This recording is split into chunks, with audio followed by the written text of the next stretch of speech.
Hey guys, it's your girl Kiki back at you with another reaction video, guys. So this one is really deep, guys.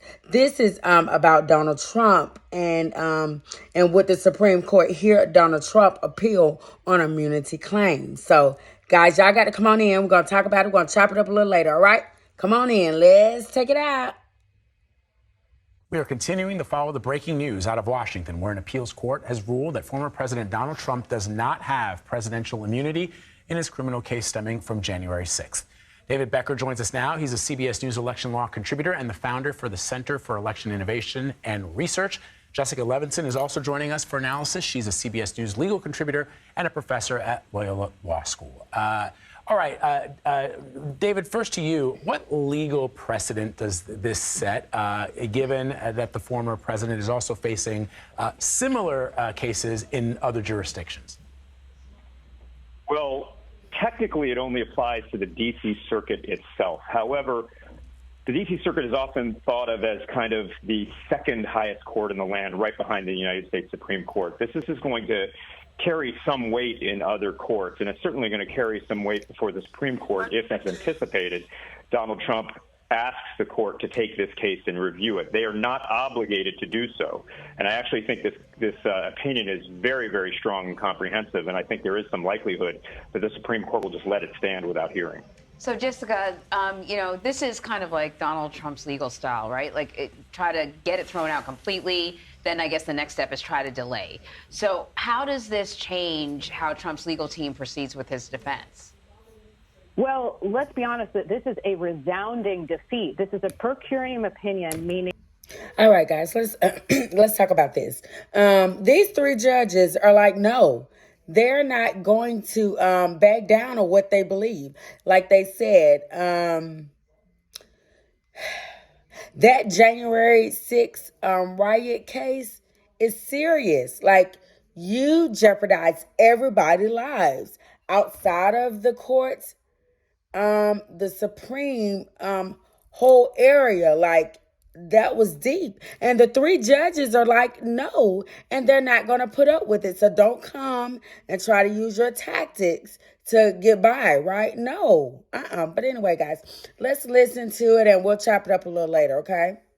That these three judges appointed by different presidents with different ideological backgrounds all said with one voice, no, you went way too far in asking for absolute immunity. You asked about precedential value. This now means that we know, this is a matter of first impression because we've never been here before, we know that if you try to indict a president based on criminal actions, that there is not absolute immunity. Now, the question about timing here, there's a question about whether or not Trump will decide to go to the entire D.C. Circuit and say, reconsider this. Will he try to go to the Supreme Court and say, reconsider this? Let's remember, we now have the district court judge and the D.C. Circuit both saying to Trump, absolutely no. Now, as David said, this is a tight opinion, and I think there's a chance that the Supreme Court might just say, you know what, not it. Hey, guys, I feel like it should go to trial.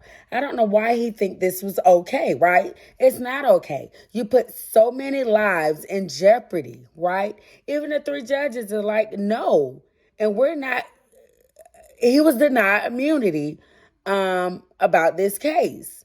Anyway, guys, let's continue to listen to it, and then we'll chop it up a little later, okay? We agree with you. We're not even taking this up, which as to the question of delay means this could go to trial in spring, maybe late spring. Now, there could still obviously be delay tactics, but this is a big defeat for Trump, and it means that there's no broad reason based on immunity that this case cannot move forward. So, Jessica, as you know, the Justice Department has long held that a current president can't be prosecuted, but what the former president was suggesting was that that former President Donald Trump, cannot. Okay, guys, I didn't know there was an impeachment process taking place right now. But like I said, this is really deep. And I feel like if you did the crime, you do the time, right? I don't care who you are. president or no president, right? So let's listen to it and we'll chop it up a little later, okay?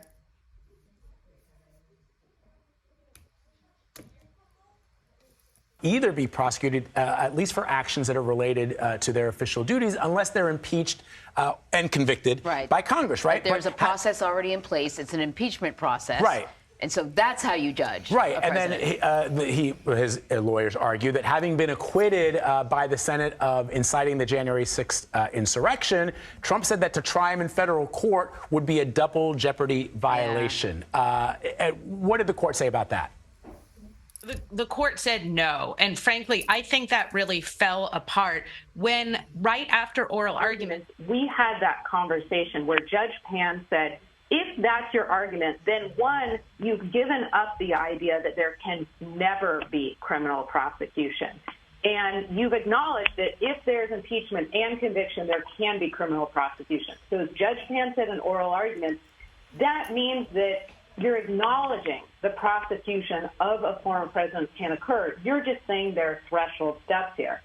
And then I think that question of do you first have to go through impeachment and conviction was really answered when during oral arguments, Judge Pan said, what if you order the SEAL team to assassinate a political opponent and then you resign the next day? So you can't be impeached or you can't be convicted. Can it really be that there is no criminal justice process that can reach you? And essentially we see the court, in its opinion, track that, which it simply can't be in our constitutional structure, that there is no response to that type of action. So, David, you know, if Donald Trump's legal team does what they have a tendency to do with all of these cases, which is sort of push it down the road as far as possible, file for appeals, you know, buy more time, what happens if the appeals delay past November and Donald Trump's elected? This is sort of uncharted territory, right? Yeah, it is definitely uncharted territory. The D.C. Circuit and the Supreme Court are acting very diligently here to try to move this forward because it's important for the voters of the United States to know information relevant to their choice in November. And the courts recognize this very strongly. Even here in the D.C. Circuit, they put this on a very short timeline, about a week, for Donald Trump's lawyers to either petition to the Supreme Court to take the case or petition to have the D.C. Circuit, the entire D.C. Circuit, hear the case. But if that occurs, it's very possible the Supreme Court could still act quickly. They acted quickly in the disqualification case that is going to be heard in the Supreme Court later this week, and we'll likely learn the outcome of perhaps by the end of this month. So, given all of that, I think it's still very likely, as Jessica notes, that that we're going to be moving towards a spring or perhaps early summer trial here. If this goes all the way through to November, we'll have to see what happens if Donald Trump gets elected. If he's been convicted yet, then if he has been convicted and he still wins and is ruled to be qualified to serve as president in the court case that's going to be heard later this week, then he will presumably take the oath of office unless something happens in Congress. And at that point, then we're going to open up a new can of worms about whether, for the first time, we'll consider whether a president can absolve himself of that, pardon himself of that conviction. We'll see whether that happens or not. I think. All right, guys. Thank y'all for listening in and watching my reaction to this appeal that was not granted by these three judges. It says Trump does not have presidential immunity in January 6th Capitol riot case, right? So this is very, very interesting. And guys, I would like to chat on more as this develops. So I want you guys to come on with me, check out my reaction videos, all right? And we'll just move forward. Guys, thank you so much for listening. I appreciate each and every one of you guys for listening. Guys, remember to like, comment, and subscribe to my YouTube channel, Kiki Reviews. And guys, we got this. All right. Peace.